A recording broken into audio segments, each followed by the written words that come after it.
इस विवाद ने या इस इशू ने शिया, सुन्नी, देवबंदी, बरेलवी सबको एक प्लेटफॉर्म पे लाके खड़ा कर दिया है। ये डर इतना, यानी ये जो सरकार है जिसको आप इतना ये मार देंगे, वो कर देंगे, अगर सवाल ही पैदा होता है कि अगर आपको मुसलमान समाज के प्रदर्शन से डर नहीं है तो काली पट्टी वालों पे मचकले क्यों लगा रहे हैं आप, उसको क्यों जेल के अंदर भेज रहे हैं? तो इसका मतलब ये है, यानी आपने अभी चंद दिन पहले देखा था जिन लोगों ने हमारे पीसफुल डेमोन्स्ट्रेशन किया था शाहीन बाग में, वो आज जेल में बंद किए हुए हैं। क्यों? प्रदर्शन से तो डर लगता है इनको। हम जब जंतर मंतर पे कोई धरना करना चाहते हैं तो हमको धरना नहीं करने दिया जाता है। किस बात से डर लगता है आपको? इससे पहले तो कभी नहीं होता था ऐसा। हमारे देश में बड़े बड़े प्रदर्शन हुए हैं। ये आपकी बात करें, पहले जिस ज़माने में पार्लियामेंट के सामने प्रदर्शन होता था तो हमने बोर्ड क्लब को भर दिया था पूरा लाके, तहरीक चलती थी। आज तो ये सरकार एक 10 लोगों के धरने से डर जाती है। अब all India Muslim Personal Law board की जो तैयारी है और तालकटोरा में 22 तारीख को एक प्रोग्राम होने जा रहा है, क्या कुछ उसका लाहे अमल होगा और क्या कुछ तैयारी अब मुस्लिम पर्सनल लॉ बोर्ड बाकी तमाम पक्षकारों के साथ में जो कि वक्फ कानून के खिलाफ है, क्या होने जा रहा है? उसके लिए मेरे साथ बात करने के लिए all India Muslim Personal Law Board के स्पोक्स पर्सन कासिम रसूल इलियास साहब हैं। दो बातें बहुत साफ तौर पे होनी चाहिए। जिस हुकूमत ने कानून बनाया 7 महीने तक के जेपीसी के अंदर उस पर बहस होती रही, पार्लियामेंट में उस पर लंबी बहस हुई और उसके बाद वो मंजूर हुआ।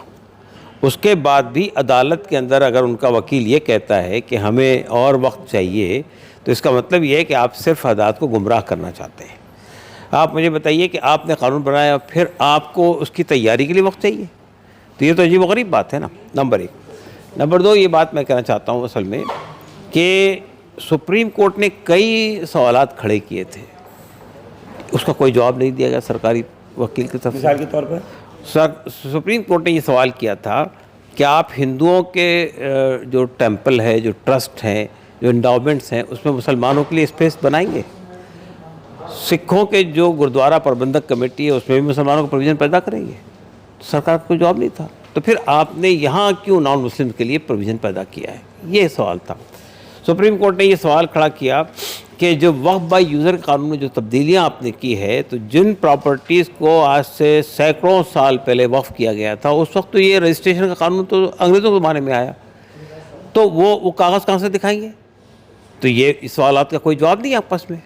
तो मेरा कहना ये है कि जिस सरकार ने इतनी तैयारी की वो सुप्रीम के सामने ढेर हो गई और ये कहने लगी, दाएं बाएं भागने लगी कि भाई हमको वक्त चाहिए, हमको टाइम चाहिए, हमको हम बात रखेंगे लागने के लिए।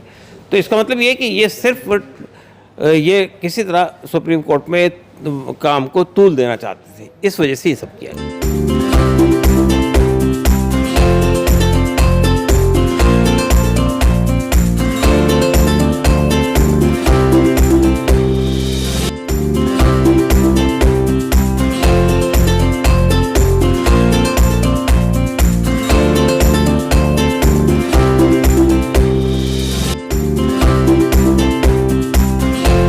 तो लगता था कि स्टे हो जाएगा और जिस तरीके से नॉन मुस्लिम की एंट्री पर स्टेटस को मेंटेन किया है, आप लोगों की उम्मीद थी ये? देखिए, असल में हमारा मानना ये था कि अगर पहले दिन ऑर्डर आ जाता तो कई चीज़ों के सिलसिले में फ़ैसला हो जाता। दूसरे दिन सरकारी वकील ने यह कहा कि हम आपको ये अश्योरेंस देते हैं कि अगली सुनवाई तक के न तो हम वक्फ बोर्ड में न सेंट्रल वक्फ काउंसिल में कोई अपॉइंटमेंट नहीं करेंगे। दूसरी बात उन्होंने ये कही कि हम वक्फ की प्रॉपर्टी के पर में अगली सुनवाई तक इस कानून को नाफिज नहीं करेंगे। उसको उस अंडरटेकिंग को अपने फैसले में जज ने लिखा है कि सरकार ये कह रही है और हम इसको अगली सुनवाई तक का वक्त दे रहे हैं। तो भाई सवाल ये पैदा होता है कि आपने कानून बनाया, आपने उसकी रूपरेखा तैयार की, आपने कोई ना कोई कंसल्टेशन किया होगा, आप 25 लोगों को बेवकूफ़ बना रहे हैं कि इसका गरीबों को फ़ायदा पहुंचने वाला है, इसका पसमानदा को फ़ायदा पहुंचने वाला है, इससे वक्फ प्रॉपर्टी को हम बचाने की कोशिश कर रहे हैं। अब तक वक्फ प्रॉपर्टी ने मुसलमानों को पंक्चर से आगे नहीं बढ़ने दिया था, पंक्चर बढ़ाने से हम आगे बढ़ाना चाहते हैं। तो जब आपने इतना सब तैयारी की थी तो सुप्रीम कोर्ट में पेश करने में क्या चीज़ रुकावट थी आपकी और वक्त मांग रहे थे। 13 तारीख को हमारे मौजूदा जो न्यायाधीश हैं, मौजूदा चीफ जस्टिस हैं, उनकी वो टर्म कंप्लीट हो रही है। तो ये सरकार चाहती है कि ये किसी तरह से इनकी टर्म ख़त्म हो जाए और हमको कोई बात इनके सामने रखने का मौका न मिले। पहले हम देख रहे हैं कहीं मदनीज़ की कॉन्फ्रेंस अलग चल रही है, असदुद्दीन ओवैसी के हम हैदराबाद में हैं वो अलग चल रहा है, जमात इस्लामी कहीं अलग कर रही है, दूसरी तंजीमें अलग कर रही हैं। तो ये अलग अलग अलग वाला जो मामला है, फिर एक सवाल यही आ जाता है, मुसलमान सोचते हैं कहाँ जाएं, किसके पीछे जाएं, किसकी सुने। जब मामला एक है, एजेंडा एक है, मकसद एक है, तो फिर ये इतने सारे वेरिएशंस और डायमेंशंस क्यों हैं? और आप ये भी कह सकते हैं कि फिर वेलफेयर पार्टी अलग से क्यों कर रही है। ये आज हमने जो किया है, देखिए बात ये है कि जितने प्रोग्राम हो रहे हैं सब कोऑर्डिनेटेड प्रोग्राम्स हैं और सबका किसके कोऑर्डिनेशन में? All India Muslim Personal Law Board के? Yes yes, All India Muslim, देखिए जितनी संस्थाएं हैं जिनका नाम आपने लिया है वेलफेयर पार्टी के अलावा, वो सब all India Muslim Personal Law board की के मातहत है, अपेक्स बॉडी के तहत में। जमात इस्लामी हो, जमीयत उलमा हो या असदुद्दीन ओवैसी की पार्टी हो, ये सब उसका पार्ट हैं। इसलिए वो जितनी भी कोशिश कर रहे हैं वो उस पूरे स्कीम को सपोर्ट कर रही है जो scheme all India personal board ने लेके चल रहा है। आपके प्लेटफॉर्म पे सब लोग 22 में दिखेंगे, तमाम जमीयतें, जमातें और वफ़ के ख़िलाफ़ जितने भी मौक़िफ़ हैं सब दिखेंगे? बिल्कुल दिखेंगे, आप आकर देख लीजिएगा। तमाम जमातें, तमाम मसालिक, तमाम मकातिब फ़िक्र मुसलमानों ही के लिए नहीं, सिविल सोसाइटी के लोग भी दिखेंगे, अक़लियतों के रहनुमा भी दिखेंगे, पॉलिटिकल पार्टी के लोग भी दिखेंगे, अपोजिशन के मेंबर भी दिखेंगे। जो भी आपने जंतर मंतर देखा है, ऐसा ही आपको मंजर जो है वो 22 तारीख को भी देखने को मिलेगा। अब इस प्रोग्राम की ज़रूरत क्या समझ रहे हैं? जब मामला सुप्रीम कोर्ट में है, 5 मई को सुनवाई भी होनी है, अदालत में अब वक्त भी करीब आ गया कि सरकार, मोदी हुकूमत जो है वो अपने जवाब भी फाइल करेगी, तो ज़रूरत क्या है प्रोग्राम की फिर? तो प्रधानमंत्री क्यों नहीं खामोश बैठ रहे हैं, होम मिनिस्टर क्यों नहीं खामोश बैठ रहे हैं? वो लगातार बयान दे रहे हैं, आप उन पर भी रोक लगाइए। मसला सुप्रीम कोर्ट में है, आप खामोश बैठिए। आप क्यों लोगों को मिसलीड कर रहे हैं, आप लोगों को बेवकूफ़ बना रहे हैं? आप क्यों मिल रहे हैं लोगों से? कभी बोहरा समाज के लोगों से मिल रहे हैं, कभी किसी से मिल रहे हैं, तो उनको भी रुकाइए ना आप। लेकिन बोहरा समाज ने वेलकम किया है इस बिल का। ये भी गलत बात है जो पब्लिक के दरमियान में आ रही है। बोहरा समाज ने सिर्फ एक पब्लिक के दरमियान आ रही है या पब्लिक के दरमियान वो प्राइम मिनिस्टर ऑफिस से या खुद प्राइम मिनिस्टर की तरफ से लाई जा रही है? बिल्कुल लाई जा रही है। उस पर मैं आपकी चाहूँगा कि हाँ, तो उसके बारे में बताना चाहता हूँ। बोहरा समाज ने जिस बात का शुक्रिया अदा किया है वो सिर्फ इस बात की थी कि बोहरा समाज ये कह रहा था कि आप जो भी संशोधन ला रहे हैं उसके परवीफ से हमारे ट्रस्टों को बाहर रखिए। सरकार ने ये काम कर दिया, उसका धन्यवाद करने वो गए थे। जहाँ तक वक्फ संशोधन के अंदर जो तब्दीलियाँ की है उस पर तो हमारे पास आके पहले ही कह चुके हैं। बोहरा समाज के वही लोग जो वहाँ गए थे पहले हमसे बात कर चुके हैं और हमारे सामने उन्होंने ये बात कही है कि हम ये जो तब्दीलियाँ लाई जा रही हैं हम इसके फेवर में नहीं हैं। और बोहरा समाज जा कैसे सकता है? पर्सनल लॉ बोर्ड का पार्ट है वो। जमजम की महक, इश्क का पैगाम, रिवायतों का अक्स, मोहब्बत का नाम, छूटे ना ये जादू, रहे साथ हर पल, जमजम के इत्र से महके हर पल, जमजम परफ्यूमस, जहाँ हर खुशबू एक कहानी बुनती है। तो मुसलमानों की तो एक तादाद उनके साथ भी जुड़ रही है कि वो वेलकम कर रही है, आप लोगों ने गौर नहीं किया पहले? ये सब वो लोग हैं जो हुकूमत के हाशिया बरदार हैं, जो हुकूमत से फ़ायदे उठा रहे हैं, जो हुकूमत के पेरोल पर हैं। अगर वो उनकी बात करेंगे और उनकी बात नहीं मिलाएंगे तो कौन मिलाएगा? कैसा पेरोल? अभी कोई ना कोई पद लिए हुए हैं। आपने कौशल जहाँ साहिबा का नाम लिया, वो किसी पद पे है ना बैठी हुई, हुकूमत का दिया हुआ पद है ना, या बीजेपी की गवर्नमेंट आई है उनको एक पद फराहम किया गया, वो उस पर बैठी हुई है। तो मेरा कहना सिर्फ ये है कि आप मुसलमानों की मेजॉरिटी हुकूमत के साथ नहीं है। 99% लोग इसके ख़िलाफ़ मुहिम चला रहे हैं। जो चंद लोग हैं जिनको आप पेश करते हैं, मिसाल के तौर पे अगर आपका मीडिया में उनको नुमाया किया जाता है, उनको अब आप मुझे बताइए, जिस वक्त हमारा प्रोग्राम हो रहा था जंतर मंतर पर, उसी दिन चंद लोग पार्लियामेंट के सामने जाके धन्यवाद कर रहे थे मोदी साहब का। वहाँ उनको पार्लियामेंट तक जाने का मौका दिया गया। हमको प्रोग्राम करने के लिए इतने इफ्स एंड बट्स लगाए गए थे कि जिसकी इंतहा नहीं है। तो आप तो उनको पूरा ला के खड़ा करते हैं ना मैदान में कि ये हैं जो सपोर्ट कर रहे हैं। तो ये कौन लोग हैं? ये वो लोग हैं जो हुकूमत के हाशिया बरदार लोग हैं।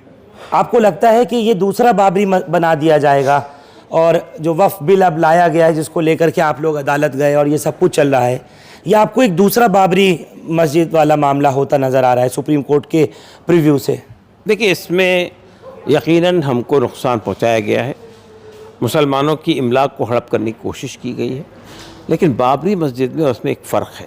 वो फ़र्क ये है कि पूरा विपक्ष हमारे साथ खड़ा हुआ है, पूरी सिविल सोसाइटी हमारे साथ खड़ी हुई है, पूरे अल्पसंख्यक समाज के लोग हमारे साथ खड़े हुए हैं, और हर वो आदमी जो ज़रा सा भी सेंस रखता है वो हमारे साथ खड़ा हुआ है और हुकूमत की नीयत को भांप रहा है।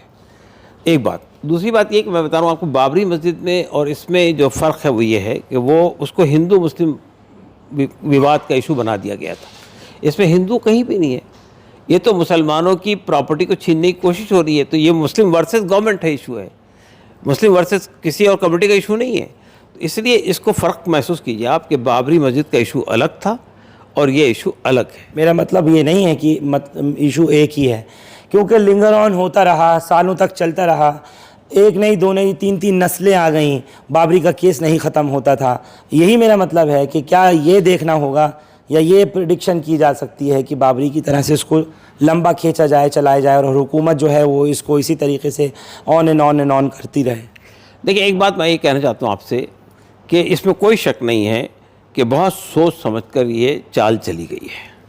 मुस्लिम समाज को तोड़ने की कोशिश भी की गई, कभी पसमानदा के नाम से, कभी सूफ़ी के नाम से, कभी किसी और नाम से। लेकिन आप ये महसूस करेंगे, इफ़ अक्रॉस द कंट्री आप जाइए, मुसलमानों से पूछ लीजिए, ये इस विवाद ने या इस इशू ने शिया, सुन्नी, देवबंदी, बरेलवी सबको एक प्लेटफॉर्म पे लाके खड़ा कर दिया है। मेरा कहना सिर्फ ये है कि अगर हुकूमत ये समझ रही है कि इससे हम मुस्लिम कम्युनिटी को डिवाइड कर देंगे, तोड़ देंगे, उनके दरमियान दरारें पैदा कर देंगे, तो ये उनकी खाम ख्याली है। इसने सिर्फ नहीं इतना ही नहीं किया कि मुस्लिम कम्युनिटी के प्लेटफॉर्म पे ला खड़ा कर दिया, बल्कि पूरी सिविल सोसाइटी हमारे साथ खड़ी हो गई, पूरा विपक्ष हमारे साथ खड़ा हो गया, पूरे अदर समुदाय के लोग हमारे साथ खड़े हो गए। तो ये तो उपलब्धि है हमारी, ये हमारा नुकसान नहीं है। आप उनके लिए क्या कर रहे हैं जिनको 2-2 लाख रुपए के मुचल के बना दिए गए, नोटिस इशू कर दिए गए? पर्सनल लॉ बोर्ड के कहने पर, आपके आह्वान पर उन्होंने काली पट्टियाँ बांध के नमाज़ पढ़ी, चाहे ईद की हो या अलविदा जुमा की हो। आप लोग उनके लिए कुछ नहीं कर रहे, वो सोचते हैं कि आज हम बेसहारा से हो गए। ये कहना गलत है कि उनके लिए कुछ नहीं कर रहे हैं। उनकी लड़ाई लड़ी जा रही है, कोर्ट में उसको चैलेंज किया गया उस ऑर्डर को, वो गैर संवैधानिक है। प्रदर्शन करने का इख्तियार हमारा संवैधानिक इख्तियार है। काली पट्टी लगाने पे कभी पाबंदी लगती है क्या है? ये तो इससे ज़्यादा कमज़ोर हुकूमत हमने कभी देखी नहीं है जो काली पट्टी से डर जाती हो, जो प्रदर्शन से। मतलब योगी आदित्यनाथ डर रहे हैं आपकी काली पट्टी से? बिल्कुल डरे हुए हैं, अदरवाइज़ हमको प्रदर्शन करने दीजिए ना। आप क्यों नहीं करने देते प्रदर्शन? प्रदर्शन तो हमारा कानूनी हक़ है। आपको डर लगता है कि हमारे प्रदर्शन से लोग हमारे साथ खड़े हो जाएंगे, आके जिनके साथ जुल्म हो रहा है वो एक साथ में बैठ जाएंगे। तो ये डर इतना, यानी ये जो सरकार है जिसको आप इतना ये मार देंगे, वो कर देंगे, अगर सवाल ही पैदा होता है कि अगर आपको मुसलमान समाज के प्रदर्शन से डर नहीं है तो काली पट्टी वालों पर मचकले क्यों लगा रहे हैं आप? उसको क्यों जेल के अंदर भेज रहे हैं? तो इसका मतलब ये है, यानी आपने अभी चंद दिन पहले देखा था जिन लोगों ने हमारे पीसफुल डेमोन्स्ट्रेशन किया था शाहीन बाग में, वो आज जेल में बंद किए हुए हैं। क्यों? प्रदर्शन से तो डर लगता है इनको। हम जब जंतर मंतर पे कोई धरना करना चाहते हैं तो हमको धरना नहीं करने दिया जाता है। किस बात से डर लगता है आपको? इससे पहले तो कभी नहीं होता था ऐसा। हमारे देश में बड़े बड़े प्रदर्शन हुए हैं। ये आपकी बात करें, पहले जिस ज़माने में पार्लियामेंट के सामने प्रदर्शन होता था तो हमने बोर्ड क्लब को भर दिया था पूरा लाके, तहरीक चलती थी। आज तो ये सरकार 10 लोगों के धरने से डर जाती है। तो इतनी डरपोक कमज़ोर सरकार तो शायद हमने कभी देखी नहीं है। चलिए, बहुत बहुत शुक्रिया आपका डॉक्टर कासिम रसूल इलियास साहब। खुले तौर पर कह रहे हैं, चाहे योगी की सरकार की बात हो या फिर नरेंद्र मोदी हुकूमत की बात हो, सरकार डर रही है और डरने की वजह से काली पट्टी बांधने के मामले पर, चाहे वो मुचल के 2-2 लाख के हों, उनके खिलाफ अगर हुकूमत जिस तरीके से नोटिस इशू कर रही है या जब तमाम कुछ हो रहा है, लेकिन अब एक वक्त आया है 22 अप्रैल को तालकटोरा इंडोर स्टेडियम में जिस तरह मुस्लिम पर्सनल लॉ बोर्ड अपना ये एक इजलास बुलाने जा रही है और वफ़ बिल को लेकर के आवाज़ उठाने जा रही है, उसमें भी देखना दिलचस्प होगा कि क्या कुछ ये लोग आगे की रणनीति बनाएंगे। और जो 5 तारीख को सुनवाई होगी, 5 मई 2025 को सुप्रीम कोर्ट ऑफ इंडिया में, उसमें अदालत क्या फिर तारीख देगी और फिर तारीख के बाद फिर तारीख देगी या फिर स्टेटस को मेंटेन रहेगा। बहुत शुक्रिया आप लोग हमारे साथ इस खबर पर जुड़े। हिंदुस्तान लाइव फरहान याहिया यूट्यूब पर सब्सक्राइब कर सकते हैं और क्लिक कर सकते हैं बेल आइकन हमारी खबर की पहली नोटिफिकेशन के लिए। फेसबुक पर हमारा page Hindustan live Farhan Yahya follow और लाइक कर सकते हैं। Thank you for now.